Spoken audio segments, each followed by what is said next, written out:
Good morning to respected ma'am and all my classmates.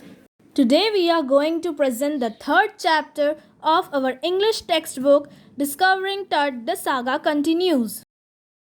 Students involved in this presentation are Arpita Hira, Kunal Thosar, Mohammad Sajid Ahmed, Nidhi Singh and Shikha Devangan. So let's start the story. Discovering Tut the Saga continues, written by A.R. Williams. Tutankhamun was just a teenager when he died, the last powerful, eligible ruler. He was wrestling in peace, laden with gold. Now, archaeologists wanted to study this young pharaoh, so they were setting up to CT scan his mummy for getting precise data and accurate forensic reconstruction of the boyish pharaoh. Forensic reconstruction means to scan the skull and get the face and head of a person when he was alive. When the scientists reached the tomb, a haunted appearance was before them, like dark clouds, skewed angry wind started blowing in the Valley of King. The Valley of King is the place where Egyptian kings were buried. On 5th Jan 2005 at 6 p.m., they started researching the ruler who died 3000 years ago. In the afternoon, as usual, the tourists were visiting the place, gazing at the mural and whispering about the phosphorus cross. That, however, will disturb the mummy, will die or become unfortunate. Tut's mummy was first discovered by Howard Carter, a British archaeologist, in 1922. He did many operations on the mummy to study better about the king, which disfigured the mummy. Archaeologist means a person who study about human history, and disfigured means spoiling. Zahir Hawass, the Secretary General of Egypt's Supreme Council of Antiques, was the head of this research. Tut's mummy was a royal piece. You can find gold everywhere around the mummy. They remain the richest royal collection ever found and have become a part of Pharaoh's legend. Carter investigated the nested coffin. It contained a shroud adorned with garland of willow and olive leaves, wild celery, lotus petal, and cornflowers. Coffin means to use to put dead bodies. Shroud means cloth which is used to wrap a dead body. To remove the hard ritual resin from the body of the mummy in the blazing sun, but nothing happened. He reported that the resin had to be chiseled away to reach the bones of the mummy. Blazing means very hot and chiseled means clear cut.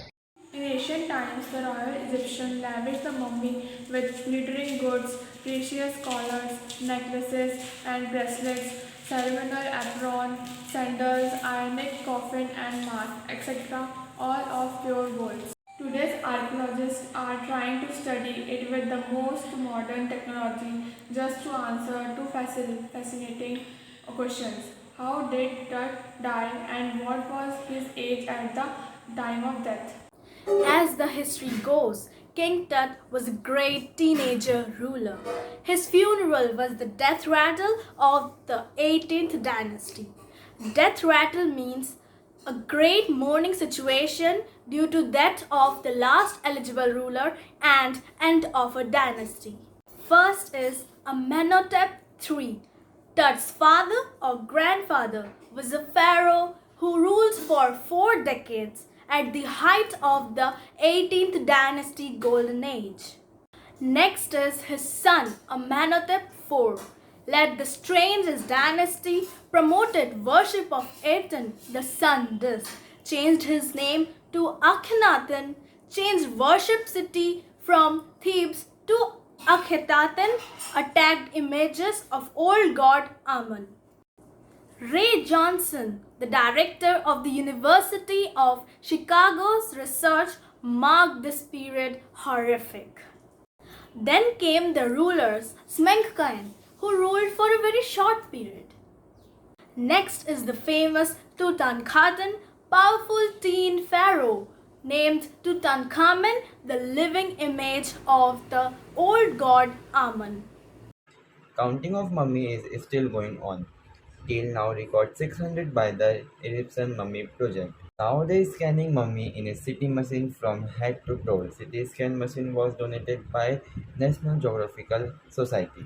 But in the middle of their work, their $1 million scanner stopped working due to some sand that entered into the cooler fans.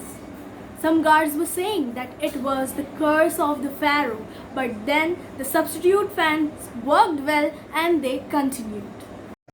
Eventually, they had successfully scanned it with no loss of data. Then the pharaoh was again rested in peace with all his coffin belongings. Every bone was visible, clear on computer, just like they are in an anatomy class. At last, Zahi smiled and said, I didn't sleep last night. Not for a second. I was so worried. But I think now I will go and sleep. And his team got out of the tomb after their work. Just above the entrance to Tut's tomb stood Orion constellation, the soul of Osiris, the god of the afterlife, watching over the boy king. So, in this way, the story ends. Thank you, everyone.